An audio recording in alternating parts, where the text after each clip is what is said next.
기도하겠습니다. 거룩하시고 자비로우신 아버지 하나님 감사합니다. 이 시간 우리 생명의 말씀 앞으로 인도하신 하나님 감사합니다. 우리가 무엇이 간데 사랑하셔서 이 죄인들을 부르시고 이 죄인들에게 기름 부으사 하나님의 생명의 말씀을 듣게 하시고 마음에 담을 수 있게 하시고 우리의 영혼의 양식을 삼을 수 있도록 은혜 베푸신 하나님께 무한한 감사와 찬양을 올려드렸고 예수님의 이름으로 기도드리옵나이다. 아멘. 보혜사 성령님께 눈을 돌려야 됩니다. 우리가. 그래서 보혜사 성령님과의 교제 조건이 있습니다. 그냥 막 된 게 아니고 보혜사 성령님은 예수님이 보내주시겠다고 약속하신 약속의 성령님이시죠. 바라클레토스 성령이요. 요한복음 14장 16절을 봅니다. 내가 아버지께 구하겠으니 그가 또 다른 보혜사를 너희에게 주사 영원토록 너희와 함께 있게 하시리니. 아멘. 구원을 주시기 위한 성령님이 아니고 그 구원을 주시기 위한 성령님은 우리 마음에 와 계시죠. 푸니마 성령님이 우리가 예수를 영접했을 때 원죄를 해결하게 하시기 위해서 우리 가디아 속에 들어와 계시는 거죠. 그래서 우리가 성전이라고 하죠. 우리가 기도를 하고 심지어는 참으로 복실강아지가 주인에게 애교를 부리듯이 하나님께 애교 부려도 무방합니다. 우리의 자녀들이 나갔다 돌아와서 인사도 안 하고 나를 쳐다보지도 않으면 싫은 것과 같다 그 말입니다. 아버지 어머니 다녀왔습니다 그러고 웃으면서 그냥 부모한테 잘하면 부모가 그게 얼마나 이쁩니까? 그와 같다는 거예요. 그리고 고백을 한 후에 잘 들어야 합니다. 영의 귀가 열려 있으면 그분의 소리를 들을 수가 있습니다. 그리고 내 마음의 자세입니다. 예수님이 나의 하트가 열려 있는가를 보시기 때문에 성령님을 모시기 위해서는 두 개의 마음 문을 활짝 열어야 합니다. 성수의 문과 지성수의 문을 열듯이요. 계시록 3장 20절 볼지어다 내가 문 밖에 서서 두드리노니 누구든지 내 음성을 듣고 문을 열면 내가 그에게로 들어가 그로 더불어 먹고 그는 나로 더불어 먹으리라. 아멘. 열기 위한 방법이 있습니다. 팔복에서 복 있는 자를 말씀하시면서 마음이 가난한 자를 첫 번째로 하셨습니다. 내 마음이 더럽고 자비도 없고 이런 부분이 없다고 하면서 애도하는 자가 될 때 문이 열립니다. 교만한 사람을 제일 싫어하시며 죽을 때까지 늘 나의 부족하고 연약함을 고백하는 자를 주님은 사랑하시고 그 마음에 보혜사 성령님이 들어가셔서 쓴뿌리를 제할 수 있도록 도와주십니다. 첫 단계로 심령이 가난한 자가 되어야 됩니다. 하트 속에 예수님의 마음이 없으므로 가난하다는 것입니다. 즉 주님이 원하는 성령의 열매가 맺힌 마음이 없고 마귀의 마음이 많다는 거예요. 보혜사 성령님을 초청하기 위해서는 우리들의 마음이 가난해져야 한다고 하였는데 그것은 겸손하다는 것입니다. 그러나 우리들의 마음이 가난해지기는 쉽지 않는데 이 또한 옆에 계시는 파라클레토스 성령님께 도움을 청해야 합니다. 나의 마음이 가난해질 수 있도록 해달라고 또 애통하는 심령이 되게 해달라고 간구드려야 됩니다. 마음의 상처가 많을수록 자기 자신이 병을 갖고 있음을 모르고 다른 사람들에게 독을 품고 또 자기 기준에서 타인을 정죄하기도 하고 화를 내기도 하기 때문에 이런 분들에게는 어떤 조언도 하기가 힘듭니다. 어느 공동체에서나 이런 사람들이 몇 사람만 있어도 그 공동체가 시끄러워집니다.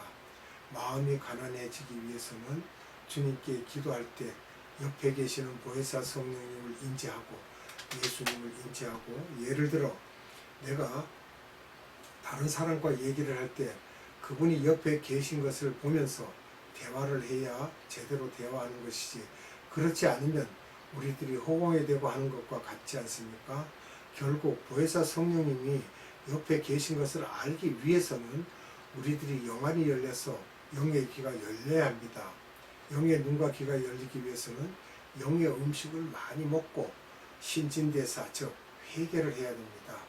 영적인 하나님의 말씀을 우리가 영혼에 먹고 또 우리의 죄 때문에 회개를 하고 그렇게 활동을 계속해서 해야만 되는 것입니다. 우리들이 영의 음식을 먹고 회개를 열심히 하다 보면 보혜사 성령님이 보이게 됩니다. 영의 눈이 떠져 있지 않고 영의 귀가 열리지 않았을 때 우리들이 기도하는 몇 가지 방법이 있습니다. 첫째는 묵상을 깊이 하는 것입니다. 마음을 보혜사 성령님에게 집중하는 연습이죠. 예수님만 바라보는 연습입니다. 성령님이 운행하는 모습만 바라보는 연습을 계속적으로 하루 종일 잡생각을 버리고 마음을 집중하는 것이 영성 훈련입니다. 두 번째는 찬양을 부르기입니다. 찬양이 우리의 마음을 열어주고 옆에 계시는 예수님과 보혜사 성령님의 기분을 좋게 하는 그런 찬양들을, 또 그분들을 경배드리는 그런 찬양을 많이 부를 필요가 있습니다. 찬양곡도 옆에 계시는 예수님, 보좌에서 만나 대화하는 찬송들이 좋습니다. 왕이신 나의 하나님, 말로 하자면 했을 때 여기서 하나님은 삼위 하나님을 말하며 보좌에 계신 하나님, 옆에 계시는 예수님을 바라보게 됩니다. 내가 주를 높이고, 또 누가 보든지 내가 지금 예수님을 만나고 있으면 손을 높이 들고 예수님께 더 가까이 가기를 원해야 된다는 것입니다. 찬송가 27장 같은 빛나고 높은 보좌와 또 219장 같은 주의 음성을 내가 들으니, 464장 고난 내 영혼 편히 쉴 곳과 483장 너 예수께 조용히 나가, 484장 마음속에 근심 있는 사람, 173장 불길 같은 성신이여, 복음성가 나의 등 뒤에서 또 괴로울 때 주님의 얼굴을 보라라든지, 찬송가 507장 주님의 마음을 본받는 자, 이런 찬송들을 계속 이렇게 부르고 성령님을 사모하면 그분이 우리에게 임하십니다. 이사야서 53장 5절로 6절에서 십자가의 보혈의 피가 나의 자범죄를 계속해서 씻어주심을 느끼면서 찬양을 드려야 합니다. 이 찬양을 부르면서 예수님의 보배로운 피가 가시 면류관에서 흘러내려오고 그분의 옆구리와 양 수족에서 흘리는 피가 나의 1층의 문과 2층의 문을 지나 하트 속으로 들어가면서 나의 더러운 것들이 씻겨지는 것을 영안으로 보아야 합니다. 관념이 아니라 나의 눈으로 볼 수 있어야 합니다. 상상적으로가 아닌 피부로 닿는 것을 느껴야 합니다. 제가 청평기도원에 가서 기도를 하는데요. 그런 걸 평생 느껴보지를 못했는데 기도를 하는데 이 머리 위에서 막 기름 같은 게 막 흐르는 그 느낌이 막 드는 거예요. 그 처음 느꼈기 때문에 그걸 깨닫지는 못했죠. 무엇인지를. 그러나 그것이 성령님께서 역사를 하시면 그런 것을 감정적으로 느낄 수 있고 느껴지게 되는 것입니다. 앞서 말씀드린 이런 찬양곡을 지은 분들은 하늘 보좌에 매일 올라갔다 내려오면서 이런 것을 매일 경험했던 사람들이라고 볼 수 있습니다. 우리도 이렇게 매일 경험을 해야 하는데 이것을 도우시는 분이 보혜사 성령님이십니다. 아직도 나의 눈이 하나님의 보좌가 보이지 않고 십자가에서 흘리신 보혈이 보이지 않을 때에는 계속해서 묵상하면서 보혜사 성령님이시여 내 눈이 떠져서 볼 수 있도록 해달라고 기도하면서 찬송을 계속 불러야 합니다. 우리들 속에 있는 더러운 것들을 뽑아낸 후에는 그 속에 성령의 9가지 열매로 채워가면서 예수님을 닮아가야 합니다. 이렇게 찬송하면서 그분의 은혜와 자비가 하트 속으로 내려가는 것을 우리가 느껴야 됩니다.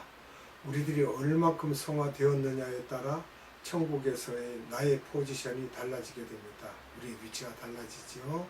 성화되어 갈수록 파워가 나와서 전도하게 되고 선교하게 되는 것입니다. 그러나 성화되지 않은 상태에서 파워가 나면 그것은 잘못하면 마귀의 능력이 나오게 될 수도 있습니다. 그래서 혼동돼서는 안 되죠. 마귀가 많은 하나님의 종들과 백성들을 혼돈하게 하는데 그의 성품을 보면 알 수가 있습니다.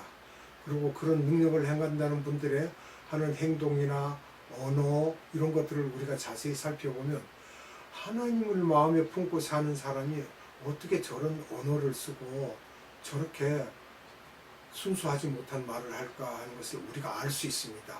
그럴 때 우리가 깨달아야 돼요. 아, 잘못됐구나. 그런데 성령님이 계시는 분들은 절대로 그렇지 않습니다.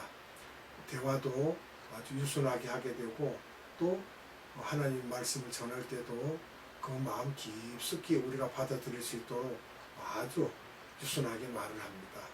그러니까 이런 것을 깨닫고 분별하는 그러한 지혜도 있어야 되겠습니다. 기도하겠습니다. 참 살아계신 아버지 하나님 감사합니다.